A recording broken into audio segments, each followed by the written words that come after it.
अरे प्रतीक भाई खतरनाक जाम है भाई। ओके मैं बोला कुछ कर तो नहीं रही है ना।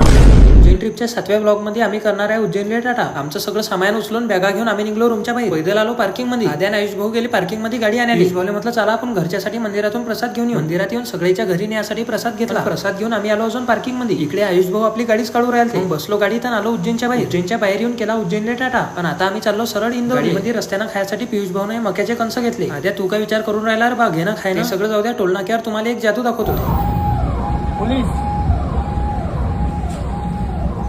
कशी वाटली मग आमची जादू? प्रत्येक टोल नाक्यावर अशीच जादू करत 520च्या स्पीडनं आम्ही आलो इंदोरमध्ये. इंदोरमध्ये येऊन गाडी एका ठिकाणी पार्क केली. पियुष भाऊला काहीतरी काम होतं. पियुष भाऊ म्हणत चला माझ्यासोबत. म्हटलं नाही तुम्ही या तुमचं काम करून, आम्ही त्यातलो घेतो हिंडून फिरून. इंडिया फिरायचं जाऊ द्या. सगळ्यात पहिले तर आम्ही नाश्ता करून घेतला. हा तो राजवाडा, या ठिकाणी आम्ही रात्री आलो होतो. तेवढ्यात मला हे गन दिसली. काय घेतली एक आपल्या भाषेसाठी. तसं तर आम्हाला घेणं काहीच नव्हतं, पण आम्ही फक्त मार्केट फिरत होतो. एवढे